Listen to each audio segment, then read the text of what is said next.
Selamat pagi kawan-kawan semua. Selamat bertemu kembali di channel Budi Family Official. Hari ini kita akan menjelaskan mengenai budidaya maggot di tempat saya ya. Ini adalah kandang maggot ya, kita tutup rapat supaya ayam-ayam tidak masuk.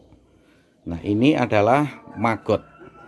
Teman-teman yang belum pernah ngerti maggot seperti ini maggot ya, gila nih, kayak apa namanya, belatung ya, set, tapi bukan set dari lalat biasa, ini dari lalat BSF ya. Ini nggak apa-apa, ini nggak apa-apa, ini biasa saya. Nah, ini seperti ini bentuknya, seperti ini ya, seperti ini.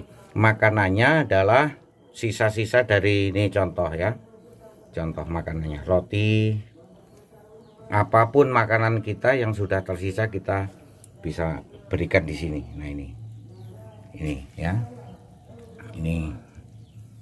ini maggot ya.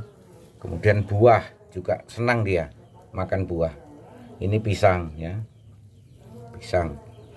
Kemudian dengan sendirinya nanti kalau dia sudah mau jadi prepupa akan pindah di sini ya.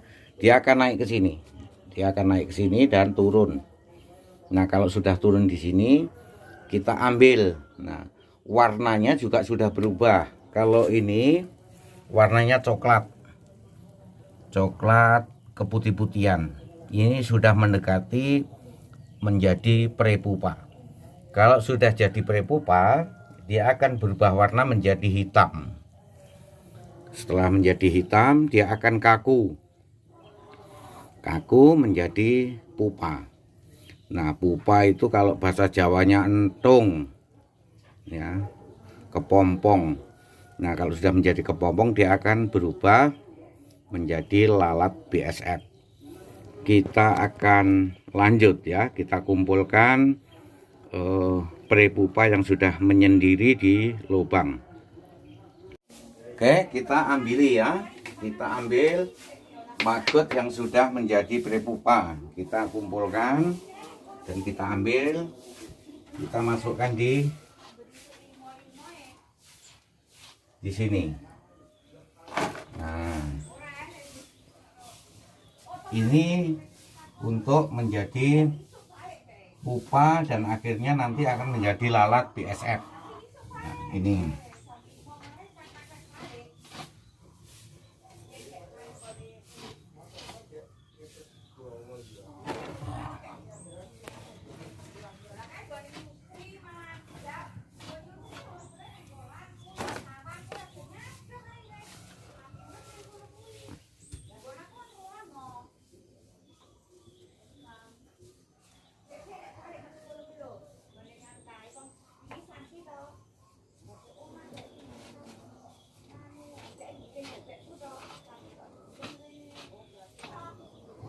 sudah, kita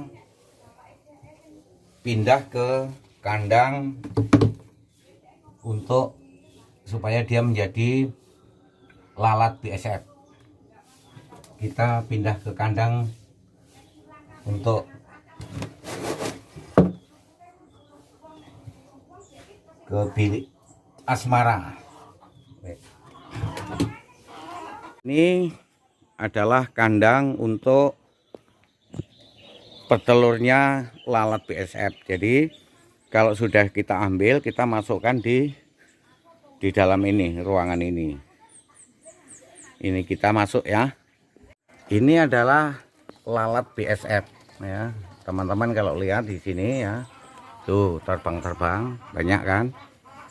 Nih banyak lalat BSF. Nah, yang tadi kita ambil itu, yang ini kita masukkan di sini. Kita masukkan di sini supaya nanti bisa jadi lalat BSF. Ini yang sudah hampir jadi lalat semua Ini ya. Ini yang sudah hampir jadi lalat. Nah ini kan sudah ada yang jadi tapi belum bisa terbang. Ini. Nah ini banyak. Nah kemudian di kandang di asmara ini kita siapkan tempat untuk bertelur. Nah ini seperti ini. Kita pancing makanan berupa dedak yang sudah kita fermentasi. Kemudian kita beri tempat untuk dia bertelur. Ini ya. Ini lalat. Jadi dia nanti akan bertelur di sini. Di lubang-lubang ini. Di lubang-lubang ini dia akan bertelur. Nah, kandang ini dibuat harus transparan seperti ini supaya sinar matahari bisa masuk. Akhirnya dia kawin dan bertelur di sini. Nah, ini tempat dia berteduh. Dia nggak akan makan lagi setelah jadi lalat BSF. Dia nggak akan makan, tapi dia akan cuman makan minum ya, cuman minum air, sehingga ini setiap saat ini dikasih air supaya untuk minum dia. Tuh ya, lalatnya. Begitu kawan-kawan. Nah, ini lalat yang sudah mau bertelur ya, dia sudah mencari tempat untuk bertelur. Nanti akan bertelur di sini. Ya. Akhirnya kalau sudah jadi telur, kita pindah lagi ke wadah selanjutnya untuk dia besar. Ini kandang yang pertama, kita siapkan 2 model kandang. Ini yang pakai kayu langsung seperti rumah ya. Nah, yang ini kandang yang kedua, dia nggak perlu atap, jadi kita buat kayak kelambu seperti ini ya. Jadi di dalam dia. Nah, kelemahan dari yang ini memang bagus kelihatannya, tapi kelemahannya setelah saya lihat memang dia akan bertelur juga di sela-sela ini. Ini bahaya. Nah, ini lalatnya pada nempel-nempel di sini, dan dia mau dia bertelur di sela-sela kayu-kayu ini. Nah, bedanya di situ. Kalau yang ini justru tidak bisa dia, karena ini bentuknya kelambu. Bentuknya kelambu, tidak bisa. Nah, kawan-kawan, jadi kalau kita menjadi petani memang saya katakan harus kreatif ya, harus kreatif. Dari hulu hingga hilir itu kita pikirkan ya. Kita ternak unggas, bebek, entok, terus kemudian ayam, kemudian kita juga memelihara ikan ya, kolam. Nah, kalau bisa memang sumber pakannya itu yang kita pikirkan. Jadi kalau kita pelihara ikan misalnya ya, ikan lele, untuk pembelian bibit itu misalnya 1 juta, tapi biaya pakannya itu bisa 10 juta kalau kita enggak pelihara maggot. Maka saya pesan kepada adik-adik yang mau usaha, itu yang kita pikirkan. Jadi kalau kita sudah menyiapkan pakannya sedemikian rupa, maka ya mudah-mudahan ya usaha kita berhasil. Tapi kalau kita pelihara lele misalnya, makannya juga beli, bayangkan sekarang 1 kilo pakan itu, 1 sak itu rata-rata 300, 240, 300 ya. Itu 30 kilo, berarti kan 1 kilo sudah bisa mencapai 10.000 per kilo makannya itu. Nah, kalau kita jual lele paling berapa sih?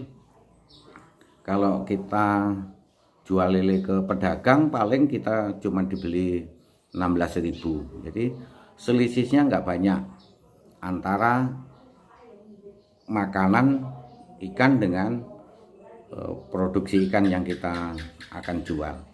Maka siasatnya harus kita siasati dengan membuat pakan sendiri ya.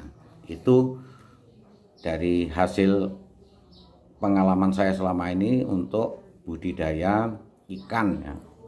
Nah, kalau unggas, saya buktikan sendiri bahwa unggas yang kita beri makan maggot itu daya tahannya lebih kuat. Tetangga-tetangga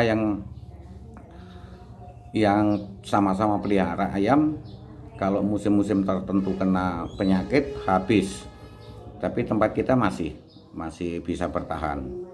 Kemudian kandungan protein dari maggot itu mencapai 40%. Nah, itu sangat tinggi.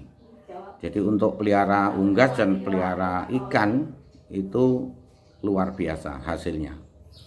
Silakan dibuktikan ya. Jadi itu yang bisa saya bagi ke kawan-kawan, bagaimana kita budidaya ternak unggas dan budidaya ikan lele.